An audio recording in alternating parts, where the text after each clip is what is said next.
Saudações vascaínos aí, um povo, como vocês estão? Espero que muito bem.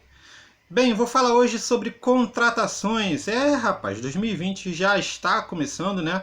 Na verdade, assim que terminou o campeonato, já vai começar as conversas de contratação, renovação, quem vai, quem vem, quem fica, todas essas coisas que são comuns nessa época do ano. E como sempre aqui no canal, eu vou trazendo aqui o que vai acontecendo aqui, tentando atualizar vocês. Então, ritual padrão de sempre, se você puder, curte o vídeo, que a curtida de vocês me ajuda demais. Comenta, compartilha, se inscreva no canal e vamos que vamos.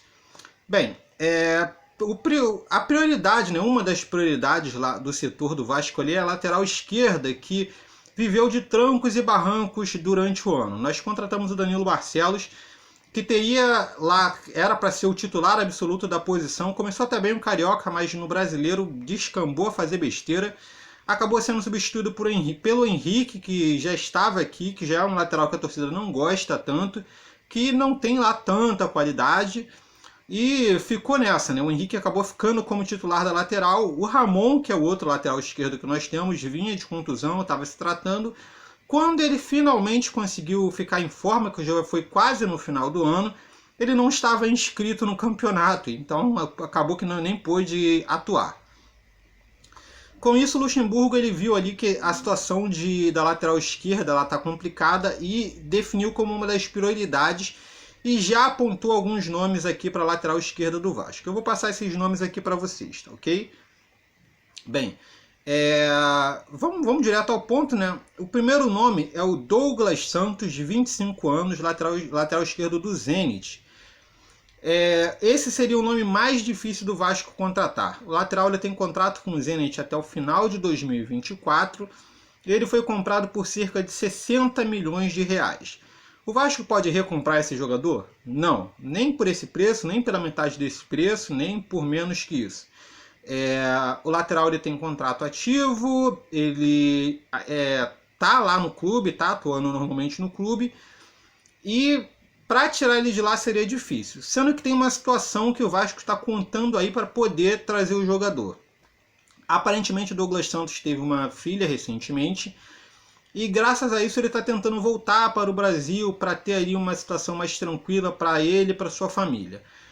Levando isso em conta, o Vasco está tentando se fazer disso para poder convencer o jogador ali a vir para o clube, que seria o primeiro passo. E o segundo passo, que seria o molde dessa contratação, que provavelmente será o empréstimo desse jogador por uma temporada, com o Vasco pagando ou parte ou todo o salário do jogador. Bem, é uma negociação extremamente difícil. O Zenit comprou o jogador por 60 milhões de reais. Não acho que seria tão fácil convencer o clube a liberar o jogador. E esse tipo de compra é aquela compra a longo prazo. Você compra o jogador e espera ele ir evoluindo até ele poder tomar uma titularidade no clube. A projeto de futebol para o Douglas Santos e para o Zenit não seria tão interessante ele retornar para o Brasil. Como esse pessoal da Europa pensa, o jogador ele sai de um mercado que seria considerado inferior, que no caso é o brasileiro, para ir para o mercado europeu, que é o mercado superior. Se tivesse que emprestar ele, seria para outro mercado europeu para ele ganhar experiência, qualidade de jogo, essas coisas. Ele voltar para o mercado inferior não seria tão atrativo. É por isso que outros jogadores que são novos, que estão lá, muita gente especula esse jogador voltando, não é interessante para a carreira do jogador e para o clube. Seria mais, como explica aí? Seria mais ou menos a gente contratar um jogador de um mercado inferior aqui, de um Chile, de uma Colômbia, e emprestar esse jogador de volta para o Chile e para a Colômbia para ele pegar a experiência, que são mercados que são inferiores ao mercado brasileiro. Seria mais ou menos esse o pensamento. Então, levando essas coisas em conta, eu vejo muito difícil a contratação desse jogador. Cabe muito, depende muito da vontade do jogador de querer jogar no Brasil. Aí vai depender do que a diretoria vai oferecer a esse jogador. E cabe muito também da vontade do clube de querer ou não que esse jogador fique, ou fazer a vontade desse jogador e liberar ele para ficar aqui o empréstimo de um ano. Douglas Santos é um excelente lateral, um lateral que ajudaria demais. Aquele lance do Luxemburgo, da aposta de risco, do jogador de qualidade, esse seria o cara. Esse seria um jogador que subiria o nível do Vasco, a qualidade do Vasco, deixaria a lateral esquerda do Vasco em um outro nível de qualidade. Isso aí é real. Esse de fato seria o nome que iria ajudar muito o Vasco. Mas eu vejo essa contratação extremamente difícil de acontecer. Pode ocorrer, de acordo com as aspirações da diretoria? Pode, mas eu acho muito complicado. Bem, vamos lá. O segundo nome foi o Moisés, que está atualmente no Bahia. O Moisés tem 24 anos, com contrato até dezembro de 2021. Bem, o Bahia ele comprou o Moisés na época do Corinthians por algo em torno de 2 milhões de reais por parte dos direitos econômicos. O Moisés ele atua regularmente pelo Bahia. Não seria uma coisa tão simples tirar ele de lá. Para ele sair do Bahia, o Vasco teria que provavelmente pagar algum valor ou haver alguma troca de jogadores, o que eu acho difícil. O Bahia teria que ter algum interesse. Então é complicado o Moisés ele sair do Bahia, mas vou mandar real para vocês, não é um nome que me agrada tanto. Lógico que nessa altura do campeonato vocês vão falar, mas Vasco, sincero, é melhor que o Danilo Barcelos. Todos os jogadores que eu especular aqui são melhores que o Danilo Barcelos, entendeu? Então acho difícil essa contratação do Moisés, mas muito mais fácil que a contratação do Douglas Santos, por exemplo. Porque o Vasco, se tivesse que tirar ele do Bahia, teria que pagar um valor consideravelmente baixo, não seria algo absurdo, mas ainda assim seria um valor que o Vasco teria que pagar. Também dependeria da vontade do jogador. O Moisés ele já foi sondado pelo Vasco, mas preferiu ir para o Bahia. Não é um lateral assim que tem tanta qualidade defensiva, ele até que é um lateral que tem uma certa velocidade, tem uma certa qualidade para ir até a linha de fundo, mas ele não é tão bom defendendo. Então seria assim um jogador que você provavelmente passaria algumas raivas com ele. É uma negociação que dá para acontecer, é possível que aconteça. Eu espero que não é um jogador que eu acho que vai melhorar muito o patamar do Vasco ali na lateral esquerda. Exemplo, o Ramon, em sua melhor forma, ele é muito melhor que o Moisés. Isso na minha humilde opinião, logicamente. Então, sei lá, não sei exatamente como é que vai ficar isso, mas a situação do jogador é essa. O outro nome é o Sander, jogador de 26 anos, que hoje está no Sport. O Sander ou Zander, não sei exatamente como é que se fala o nome dele, eu acho que é Sander, né? Bem, esse seria a situação mais fácil do Vasco contratar mediante a sua situação contratual. O Sander ele tem contrato com o Sport até junho de 2020, ou seja, a partir da virada do ano, o Sander já pode assinar um pré-contrato com outro clube, o que deixa a saída dele mais fácil. Como assim, Vascaíno Sincero? O que acontece? Se o Sport deixar essa situação virar, o Sport perde ele de graça. Então é mais fácil receber qualquer valor ou qualquer coisa ali, pelo menos para ter alguma compensação, do que o jogador assinar um pré-contrato e daqui a 6 meses ele sair de graça.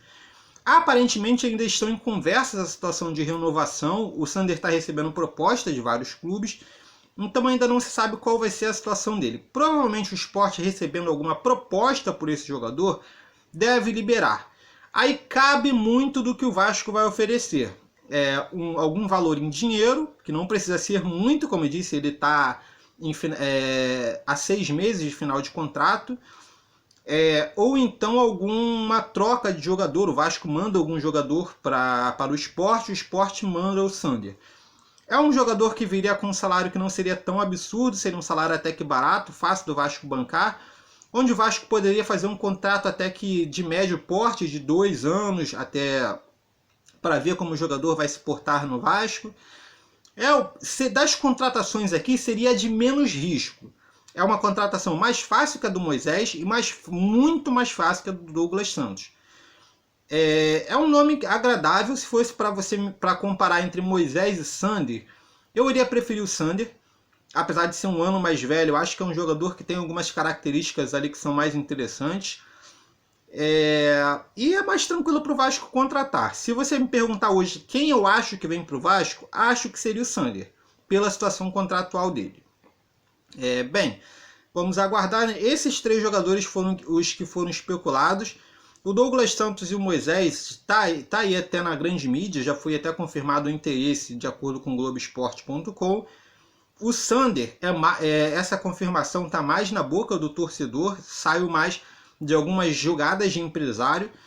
E tem aqui um quarto nome, que isso é mais de torcida, algo que o torcedor está jogando na mídia e que eu vejo que é algo que não é impossível de acontecer, que é do nome do lateral Egídio, do Cruzeiro. Egídio, sincero, Egídio. O que acontece? O Cruzeiro, caindo para a Série B, ele vai passar por uma reformulação ostensiva no seu elenco. Muitos jogadores que ganham altos salários, até os que ganham médios salários, vão ter que sair. Porque o Cruzeiro vai ter uma cota absurdamente mais baixa. O Cruzeiro estava tirando algo em torno de 70 milhões. Iria tirar algo em torno de 30, 40. Porém, ele já antecipou cotas, então deve pegar algo em torno de 10 ou 15. E para um elenco, o Cruzeiro hoje é o terceiro elenco mais caro do campeonato. Para esse elenco não tem como manter com essa cota. Então muitos jogadores vão ter que sair. Um deles provavelmente vai ser o do veterano Egídio, que ganha hoje algo em torno de 400 mil mensais. Aí você pensa, esse jogador vai vir para o Vasco para ganhar 400 mil mensais? Não, não vai.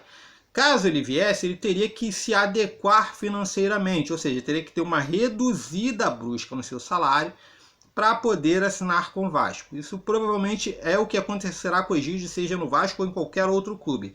Qualquer jogador do Cruzeiro que saia do Cruzeiro e vá para um outro time, muito provavelmente ele vai ter que dar uma reduzida brusca no seu salário para poder se adequar a outro time, porque o Cruzeiro e o Palmeiras supervalorizaram esses jogadores, deixaram os jogadores com salários extremamente altos que nenhum outro clube no Brasil tem como pagar. Você pega lá Fred com 1 milhão, Thiago Neves com 750 mil, Dedé com 750 mil. Os caras estão com salários extremamente caros, em baixa no mercado, e que não vai dar para outros times pegarem esses jogadores. Então, para que eles saiam do Cruzeiro para ir para outros times, eles terão que aceitar reduzir o seu salário.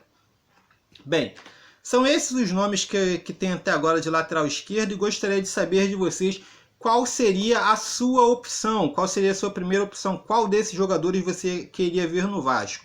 E a pergunta mais importante, qual desses vocês acham que realmente pode vir para o Vasco de acordo com a sua situação contratual? Você teria algum outro lateral esquerdo que você gostaria de ver no Vasco? Comenta aqui embaixo, deixa o comentário, tá ok? Basicamente é isso. Se você gostou e não está no canal, se inscreve, curte o vídeo para dar moral para o canal. É isso aí, beleza? Então valeu, falou e até mais.